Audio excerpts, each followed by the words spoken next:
Welcome to the Tradie Wife Life podcast, brought to you by Tradies in Business, where we talk to tradie wives about their goals, their challenges, their hopes and dreams, and how their trade business can help with that. Listeners, I have a treat for you today.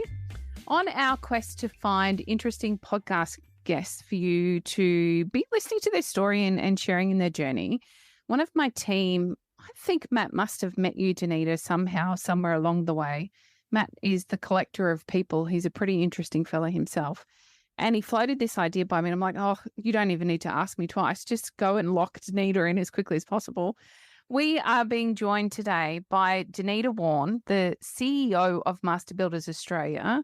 And Danita, we've just spent, 5 minutes or so having a bit of a chat, a bit of a preamble, as we always do. Usually I'm trying to make guests feel comfortable. Did not need to do that with Danita at all. She waltzed into the room and she's ready to go. But I feel like we have so much in common, and I'm really excited to learn about your journey to where you sit currently in your life, because it's even the little snippets you've already given me have been very interesting. Listeners, I'm going to call it out really, really early. For those of you that listen to our other podcast, Tradies in Business, you'll know that Warwick currently resides in Tasmania. Danita is a fellow Tasmanian, coming from the beautiful Hobart, which we spent some time there earlier this year, Danita, with our ladies for our ladies retreat. Gorgeous spot. I don't know how you could have ever left, particularly for Canberra, but I'm sure we can get to that in a minute. Danita Warne, thank you so much for joining me on the podcast today. Absolute pleasure. And I can talk all about the wonders of Canberra, but it has taken me some time to accept the wonders of Canberra. And I would love to go back to Hobart sometime. Oh, I bet. They are vastly different, are they not? Absolutely. That's all right. I'm going to spend Christmas in Hobart. So looking forward to 4 weeks' time. It's great. Yes, it is a beautiful spot. I agree. All right. Let's leave the Tasmania talk alone. Let's jump right into the journey that is you and has created this opportunity that you're now embracing as the CEO of Master Builders Australia. And I'd like to get to the differences in a moment between Master Builders Australia and Master Builders in their various states. But Danita, can you give us a bit of an understanding your career path and how you ended up where you are today? Yes, I have been this crazy person that made a decision to work only ever for member-based organisations my entire 30-year career since I finished my politics and law degree from UTAS in the early 90s. I've always had a passion for legal issues, for politics, and also for organisations. I had fantastic role models in my parents, my grandparents, who were heavily involved in all sorts of different volunteering organisations, in industry associations as presidents and so forth. And it really set me up for understanding that there needs to be a voice for people on the ground. And so I've been fortunate that I've worked for 4 major industry associations during my career: Hotels Association, National Farmers Federation. I was then the CEO of Brewers Association of Australia and New Zealand, and actually ended up being the chair of the Worldwide Brewers Alliance. Wow. My husband used to call me the worldwide queen of beer. And now 7 years at Master Builders Australia. And I love being able to represent people who are working, excuse the language, but bloody hard on the ground, and that they can have a voice politically. And I thrive off interacting with our membership around the country in enabling me to strive to represent their interests. And at the moment, that's in Canberra with federal government.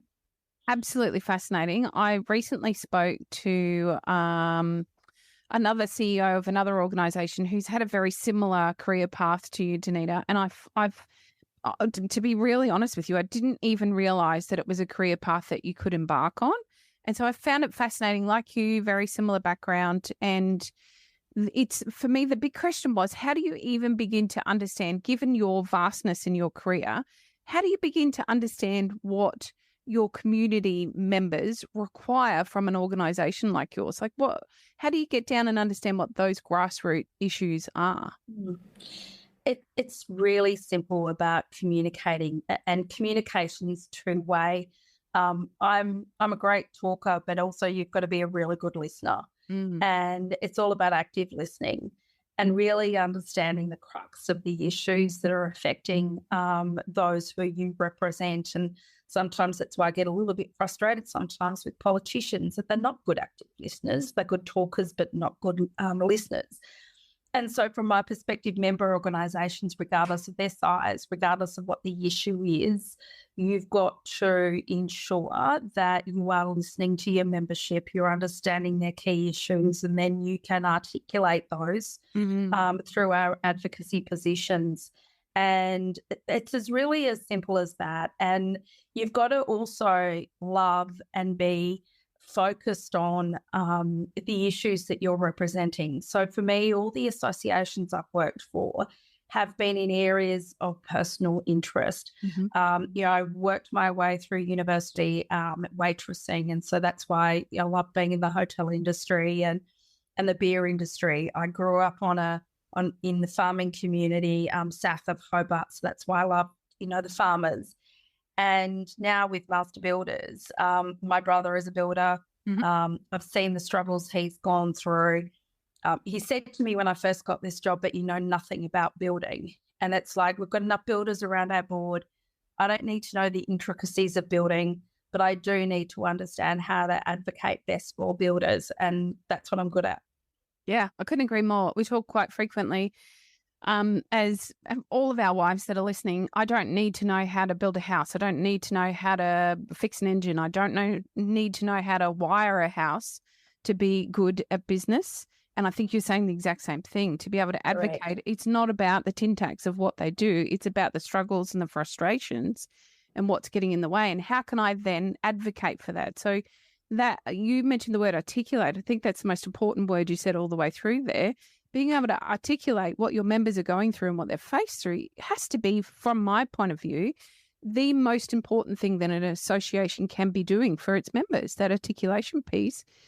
When we think about the broad structure, and maybe we can talk here about the differences between your role within Australia rather than each of the states, how do you go about ensuring that your team has the ability to articulate what it is that they're experiencing through their members? We, first of all, make sure that we have empathetic staff that actually understand small business, understand and have some connection somewhere around understanding business. Sometimes it's hard in Canberra because everyone's just so incredibly entrenched with the public service. So it's a matter of them also listening. We have committees that they have to report to get information. But I'm a big believer in not getting stuck in the Canberra bubble. So we make sure that all of our staff are travelling and being able to talk to people on the ground as much as possible. They talk to members in the ACT where we can. It is critically important that they're on the ground, they're understanding. So there's both the formal and informal processes of Master Builders Australia in ensuring that they understand clearly. And I know from my own personal experiences, if I'm not out and about on the ground, then I find I have a lack of energy. Yep. As soon as I get on the ground and talking to members, then I get that buzz, I get that energy back, and it's like, yep, here we go again. Yeah, totally. I think that's really important. Danita, can you explain to us what it means to be the CEO of Master Builders Australia and how that is different to working with your state organisation, for example? Yeah, so Master Builders Australia, it's a federated structure. We have actually, I was about to say 8, but it's 9 member associations, which are the state and territories plus Newcastle. It's a member in its own right. We have been around for about 133 odd years as an organisation. So we federated before Federation of the States and Territories. And they in turn have the members of their associations. My job is all about representing the interests of Master Builder members around the country to the federal government. So I'm currently sitting in Canberra, looking at Parliament House, and that's where we spend most of our time. We're talking to the federal politicians about what's important for the industry and what we expect from them as representatives in terms of policy, both ensuring that policy is positive for business and also getting rid of policies that might be bad for business as well. So that is most of our time that is taken, and we have a very formal process around engaging with our member associations, and they in turn then engage with the members about seeing what's going on. So my toughest job actually is not talking to the politicians. The toughest job is actually getting consensus amongst all our state and territory member associations on policy. And then once we get consensus on policy around everybody around the table, actually articulating that to politicians is pretty easy. I don't envy you for a moment, Janita. That is a big task.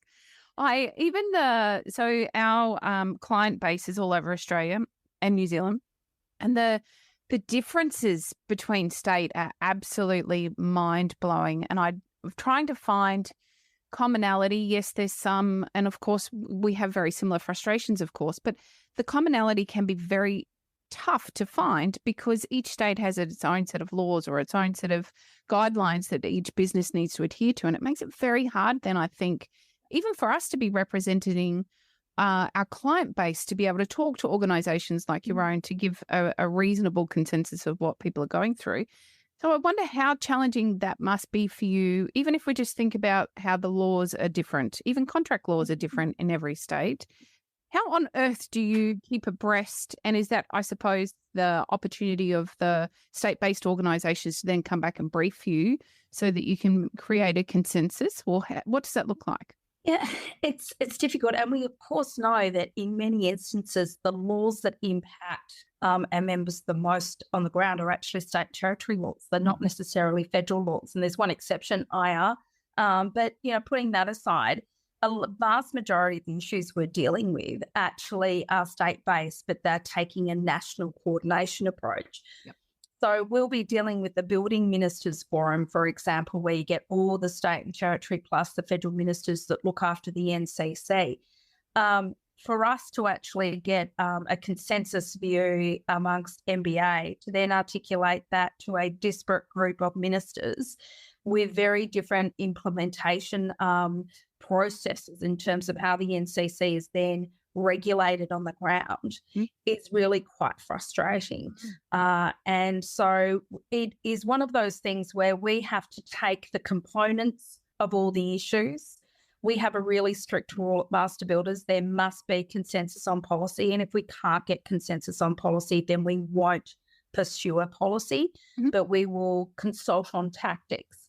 So it's a matter of ensuring that first and foremost, if it's a truly federal law, then we have discussions, we make sure we're evidence-based, and then we decide to what extent do we go into the detail to ensure that we're not tripping over ourselves in terms of state laws. But when it comes to national issues that are implemented through the states, a lot of the time it's around the policy positioning, but sometimes we're having difficulty around the implementation because it's quite different on each. So we talk about processes as opposed to the pathway, if that makes sense. Yeah, it does. Yeah. Is that currently what's happening with the changes to the NCC, given that, that's a broad and sweeping change, and my understanding is not every state and territory is agreeing to adopting those changes. How on earth do you navigate that? Well, this is the really frustrating thing. We've been saying for 3 or 4 years to the ABCB, to the ministers, we all agree with the policy outcomes that you're trying to achieve.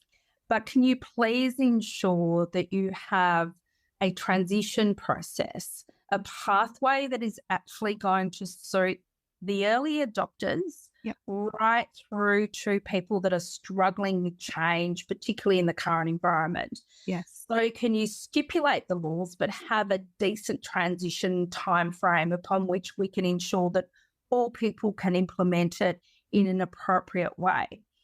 And it was extraordinarily disappointing because basically the ABCB with the building ministers collectively said, no, we're going to disregard everything you've just said. But then, of course, most of them did a double backflip once they got back to their home states and territories and were listening to people on the ground going, this is not going to work. And so in the end, they said, oh, well, that's a national issue. That's fine. We can do it differently. So we now have this hodgepodge approach to the major changes of NCC 2022 that is so confusing. And then you get the federal minister saying to me, why have we got all these problems? And I said, well, if you'd listened to us in the first place and actually got a really good quality transition process that took into account everyone's positions in terms of their capacity to flow on those changes, we would not be in the mess that we're in. So I was at least happy when we had a building ministers meeting a couple of months ago that they've finally recognised that. And that's going to be particularly important as we go through this energy transformation over the next 20 odd years, because we don't want to replicate, let's face it, the dog's breakfast that we've had with NCC 2022. Yeah, it's a headache. And I'm not in your position. I'm just on the ground talking to people. Right, Tina, so a lot of what you do does need to be somewhat reactive, but there's a whole bunch that MBA is doing in a proactive forum, one of which I think will be particularly of interest for our listeners today, and that's Women Building Australia. Would you like to talk us through the varying things that you're working on proactively at the moment, and then maybe we can come back to the Women Building Australia? Yeah, for me as a leader, it's really important that while you're in this very reactionary political environment, it is incumbent upon industry associations to pursue best practice and to provide opportunities for leadership in the industry and support those who want to make change. And so we've been focused on things such as 5 years ago, we introduced our Business Excellence Awards. So we've always had our building awards, but business excellence to me is so incredibly important and powerful. So we started those 5 years ago, and they're going from strength to strength. We've also had our sustainability goals that we introduced earlier this year. It's a capacity for us to really show that we are committed to change and transformation in our sector through environmental, social and governance framework, ESG framework, but in a way that is actually going to bring along the journey the entire industry as opposed to just components of the industry. And we recognise the difficulties and challenges that 99% of our members who are small to medium-sized businesses have in facilitating change. So we're really proud of that work. And of course, Women Building Australia, we started that just as I became the CEO. I was really proud of the fact that I was the first female CEO in 133 years and the first female to ever sit around our board table. We now have 2 female directors plus myself around our board of 10. Wow. So we're getting there. But no, the Women Building Australia program was a recognition that it's not about what's nice to do, it's about a must do. That if we're going to be a powerhouse of an industry, then we actually need to be attracting 100% of the working population as opposed to just 50%. Can you tell us a bit about the Women Building Australia program? And hang on, I just want to acknowledge the first ever female CEO, and there's still, I'm going to say only because I'm allowed to, because I'm not sitting in your position and I'm not open to quite so much criticism, still only 2 women on the board at the moment, and a great positive start, absolutely. So that needs to be recognised, of course, but still only 2. And when I think about all of the builders we work with, and we work with a substantial amount, they are all husband and wife, small to medium business owners. They are working together on the ground, and many of them have female apprentices or carpenters or subcontractors that are coming in to do the work. I understand we're a small representation still in the industry. However, it's an industry, particularly when it comes to building businesses, generally they are a husband and wife team. And if they're not, it's still impacting the entire family. I still find it distressing that the change is as slow as it is, as positive as it might be to be making some change. Yeah, it's interesting. I've always had this view with our board, at least, because we don't have control over who gets appointed to our board. It's the states and territories that do this. So we've theoretically, our numbers show that we've got 30% of our board makeup are women. The industry is 15. So I've always taken the approach that as long as we're double what the industry is, then we're doing okay. We're leading by example. But I think the important issue is, and you've really recognized that for decades and decades and decades, we've had, husband and wife teams. And did you ever historically see the partner go up with the bloke to accept an award at awards nights and so forth? And this is what I've really found fascinating over the last 7 years, the significant change in who goes up and accepts an award. And we've seen that time and time again. So we also at Master Builders, whether it's at a federal level or state level, we've got to ensure that we're actually not creating an environment that people feel uncomfortable in joining us. Yes. And I remember when I first started, my first ever decision as CEO, first ever decision is to get rid of the partners tour whenever we had a board meeting. And I said, if I'm going to put time and effort into women's participation at Master Builders Australia, it's not creating a partners tour. It is about getting more women on this board. Mm-hmm. And so we've got to change those really simple, cultural things that show that we're leading by example, and that then in turn sees change at the state and territory level as well, which we are seeing within the organisations. We're seeing more and more women becoming involved at that local level. And it's not such like a Aussie barbecue, to be frank. Yep, I totally agree. And I love that it is the small cultural changes that really drive that bigger change overall. And sometimes it needs to be the small, subtle stuff. I've found as being a woman in the trades, running in with a sledgehammer, which was my initial approach, was the worst thing I could have done. I just set fire to the whole idea and I made it 10 times harder on myself. In actual fact, when you step back and you, as you've rightly identified, make those small changes, particularly where it comes to culture, we see a much bigger adoption of a large change overall. Because generally, the other thing that I see time and time again is that people don't know what they don't know and they don't necessarily have a voice. And so coming in gently, perhaps not gently, but softly, rather than my sledgehammer approach from the UI, means that we're more open to what those conversations might look like. Whereas when I'm coming in firing all my guns and hitting everyone with a sledgehammer, everyone's running away and it becomes a fear point instead. So I think that's a great identification. Yeah, totally agree with you. My nickname in my 20s, as it was Detonator. And love that. And so that was my style. But what I have recognised, and particularly working in male-dominated industry associations my entire career, is don't nag, don't go in with a sledgehammer. And it's amazing what change you can facilitate. It might be a little bit slower than we would like to see, but it's amazing then how many people you can bring on that journey that would otherwise just be putting their hand up and saying, no, leave me alone. 100%, couldn't agree more. Yeah. All right, I keep dancing around it. Let's come back to it. Women Building Australia. Can you tell us about the initiative? What is it that you are doing to support the women in the industry? This was really exciting program that we started about 6 years ago. It started with two components. One was a mentoring program based on what the mining industry had done. Yep. And we run that yearly over 9 months. We've now currently got 100 pairs, and that enables women who have just started in the industry to be paired with someone who has been in the industry for usually about 8 to 10 years. Yep. Not necessarily all women.